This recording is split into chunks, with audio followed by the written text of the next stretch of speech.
আমি তো কবে থেকে বলছি এই গাছটাকে কেটে ফেলা। এটা তো জঙ্গল। হ্যাঁ হ্যাঁ, নমস্কার নমস্কার নমস্কার। ও আপনারা এখানে আছেন? তা ব্যাপার কি? এটা দেখে আপনার কি মনে হয়? ও কি ফিনিশিং দেখো, একেবারে নিখুঁত। প্রাকৃতিক ঠিকই, কিন্তু এটা বিকৃতি। আপনাকে এই দুটো গাছ কেটে ফেলতে হবে। হ্যাঁ। এর মধ্যে বিষ ঢেলে দিলে এমনি পচে যাবে। সুমন ভাই, ওরা সবাই গাছ কাটবার প্ল্যান করছে। চল তো দেখি। যদি আপনারা সবাই চান আমি এই জায়গাটা কাটিয়ে দেবো, কি বলেন? আপনাদের কি মত? আপনারা বলতে চাইছেন যে এই অংশটুকু কেটে দেওয়া হোক, এটাই বলছেন তো? শুধু ওইটুকু কাটলে আবার গজিয়ে তাহলে আর কি করা যায়? আচ্ছা, আপনারা পুরো গাছটা কেটে ফেলতে চাইছেন, তাই তো? হ্যাঁ, কুমন স্যার যদি বলেন তাহলে গোটা গাছটাই কেটে দেওয়া যাবে। কারেক্ট। স্যার, আমি একটা কথা বলি, অন্যের কথায় স্রেফ মাথা নাড়ানো হচ্ছে, আপনি একটু নিজের মাথাটাও খাটান। আরে আমার ভাই সুমন, শোনো, যদি তুমি বিবাহিত হতে না তাহলে মহিলাদের কথা বুঝতে পারতে। আরে এই গাছটাকে দেখে তোমার কি মনে হয় এটার কিরকম আকৃতি? এই বিচ্ছিরি গাছটা কেটে ফেলা উচিত। বাচ্চা মহিলার অফিসাররা এখানে যাতায়াত করে, তাই এই সার্টিফিকেট ওয়ালা গাছটা কেটে ফেলাই উচিত। যদি এরকম ব্যাপার হয় তাহলে দায়িত্ব নিতে আমি তৈরি আছি। কি বলছেন? হ্যাঁ? সত্যি? হ্যাঁ। ঠিক আছে, দেখা যাবে। ঠিক আছে, দেখা যাবে। দেখাই যাক না কি হয়। কৃষি সংবাদে আপনাকে স্বাগত। নতুন ধরনের এক খিদে হরতালে আপনাদের নিয়ে যেতে চাই। একজন কৃষি আধিকারিক নগ্নের মতো দেখতে গাছ কাটার বিরুদ্ধে আমরণ অনশনে বসেছেন, কিন্তু আশেপাশের মানুষেরা এই ভূখ হরতালের বিরোধিতা করেছেন। এই লোকটা সিমেন্টের কাজ তারা করতে চান যে এসেছিল না? এই হরতাল যত দ্রুত সম্ভব শেষ হোক, কিন্তু অন্যদিকে এই অফিসাররা তো তাহলে কংক্রিটের কাজ করতে কেন এসেছে? কেউ পয়সার জন্য এত লোভী হতে পারে? হরতাল কতদিন চলে? এই গাছ কাটা বন্ধ করো! এই গাছ কাটা বন্ধ করো!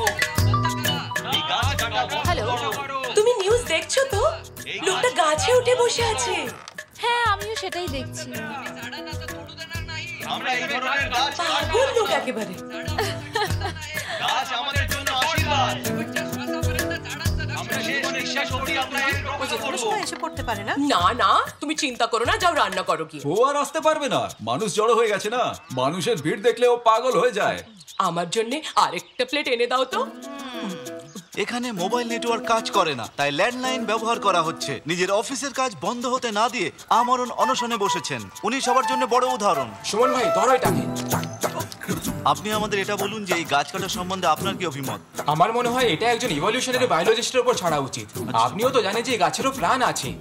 এখন যে এই শেপটা যে দেখছেন, হতে পারে কাল এতে কান্না গেসে যাবে আর এটা অন্য প্রজাতিতে পরিবর্তিত হয়ে যাবে। আপনি বলুন, আমাদের জন্ম তো এভাবেই হয়েছিল না? ঠিক কথা তো, কি তাই না? ঠিক আছে। চন্দন কাটাকার, ক্যামেরাম্যান গোপাল 90 কারা। হ্যালো কৃষি অফিস, হ্যালো কৃষি অফিস, হ্যালো কৃষি অফিস, সানি, হ্যালো কৃষি অফিস। কি হয়েছে স্যার? ওই যে এগ্রিকালচারাল অফিসার যান। হ্যালো কৃষি অফিস, সানি। হ্যাঁ, কি হয়েছে স্যার?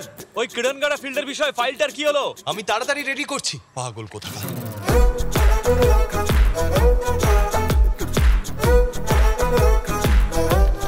রাজম্মা, ওই শুকনো পাতাওয়ালাটা না দিয়ে ভালোটা দাও না। কি গাছেরা ভাবে কাজ করো।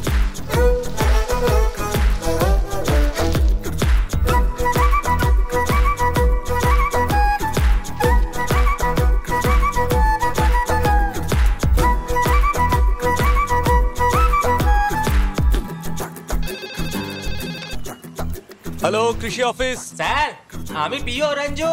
হ্যাঁ, বলো কি হয়েছে? দেখুন, আমি এখানে দাঁড়িয়ে।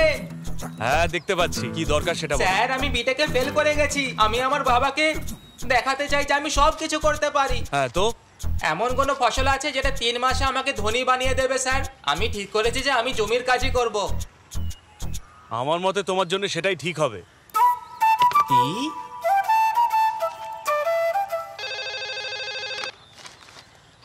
হ্যালো কৃষি অফিস। হ্যালো, সুমন স্যার আছেন? হ্যাঁ, বলুন কি দরকার।